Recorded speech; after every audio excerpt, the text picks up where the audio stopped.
আসসালামু আলাইকুম। ওয়ালাইকুম আসসালাম। ভালো আছেন? আলহামদুলিল্লাহ। আমি আপনার সামনে আপনাকে একটা প্রশ্ন করতাম ইন্টারন্যাশনাল বিষয় নিয়ে। সেটা হচ্ছে ইরান, ইসরায়েল, যুক্তরাষ্ট্র যে বর্তমান যে যুদ্ধ চলতেছে, তো এই বিষয়ে আপনি কি বলবেন একটু যদি বলতেন?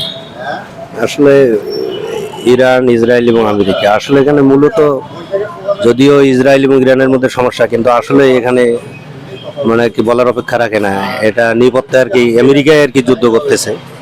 হ্যাঁ, মানে তারা চাচ্ছে আর কি, যেমন এক সময় আমরা ইতিহাস পড়ে দেখেছি, মানে ব্রিটিশরা যেমন সারা পৃথিবী শাসন করতে যে করছে বা করে আসছিল, ঠিক আমেরিকাও সারা পৃথিবীতে আধিপত্য করতে চায়। হ্যাঁ, এটাই মূলত আর কি। সেখানে মানবতার মানে এখানে যদি হ্যাঁ অনেক অপরাধ হচ্ছে, কিন্তু দেখা যাচ্ছে বেশ করে আমরা যদি দেখতে পাই, মানে মুসলিম বিশ্বে যখন মানবতার অনেক অপরাধ হয়, তখন এটা দেখা যাচ্ছে জাতিসংঘ থেকে বা আরও যারা ইন্টারন্যাশনাল আরও অনেক সংস্থা আছে, তারা কিন্তু মুখে বলে, কিন্তু আসলে তারা বাস্তবে কোনো পদক্ষেপ নেয় না। আর কিন্তু দেখা যাচ্ছে মুসলিম রাষ্ট্রবাদে যদি অন্য কোনো দেশে হয়ে যায়, কিন্তু তখন সারা বিশ্বে হইচই পড়ে যায়, যেটা আমরা বাস্তবতা দেখে আসছি।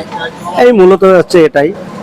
হ্যাঁ, আচ্ছা, এখানে একটা কথা, সেটা হচ্ছে যে ইরান যেহেতু মুসলিম কান্ট্রি, আর ইহুদি হচ্ছে ইসরায়েল এবং যুক্তরাষ্ট্র, এরা মিলেই কিন্তু আমাদের ইরানের উপর চাপ প্রয়োগ করতেছে। তা আমরা যে সারা বিশ্বে যে শুধু ইরান নয়, আরো কিন্তু অনেক কয়েকটা দেশ মুসলিম, ইভেন বাংলাদেশেও কিন্তু মুসলিম। তো আমরা এই মুসলিম বিশ্ব কেন ঐক্যবদ্ধ হতে পারি না? এই ঐক্যবদ্ধ হলেই কিন্তু আসলে এই জিনিসটা বন্ধ করা সম্ভব।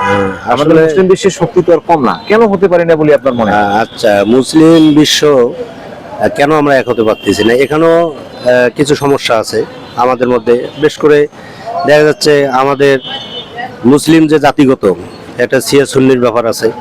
দেখা যাচ্ছে আমরা মধ্যপ্রাচ্যে মিডল ইস্ট দেশগুলোতে দেখা যাচ্ছে যে এরা সুন্নি, আবার দেখা যাচ্ছে যে ইরান, ওখানে শিয়া। হ্যাঁ, এখন দেখা যাচ্ছে যে এখানেও মানে শিয়া সুন্নিটা একটা অনেকটা কাজ করে। শিয়া সুন্নিটা কাজ করে, কেউ কাউকে মেনে নিতে পারে না, এবং এটাতেই দেখা গেছে যে তৃতীয় পক্ষ সুযোগ নিচ্ছে। হ্যাঁ, তৃতীয় পক্ষ সুযোগ নিচ্ছে, কিন্তু মূলত আসলে এটা হওয়া উচিত নয়। হ্যাঁ, সেক্ষেত্রে অবশ্য ওআইসির একটা মানে একটা বাস্তব একটা ভূমিকা থাকা দরকার।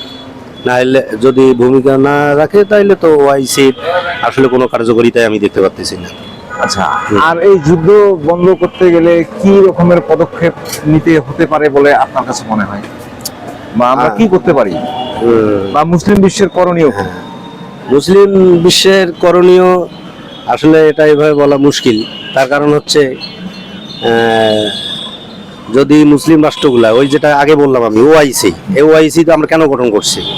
যাতে জন্য আমাদের মুসলিমদের ওপর অমানবিকভাবে কোনো ধরনের আন্তর্জাতিকভাবে কোনো অত্যাচার না হয়, এই জন্য। কিন্তু আমরা এখানে তো ওআইসি তেমন একটা ভূমিকা দেখি না, কারণ ওআইসিতে যে দেশগুলা নেতৃত্ব দেয় সেই দেশগুলোর মধ্যে বিভক্ত। হ্যাঁ, যার কারণে এখানে তা আমার মনে হয় ওআইসি যদি একটা এখানে সঠিক ভূমিকা নেয়, সেক্ষেত্রে হয়তো যুদ্ধ বন্ধ করা সম্ভব হবে। না হলে তো তৃতীয় বিশ্বযুদ্ধের দিকেই আগাচ্ছে আর কি পৃথিবী আর কি।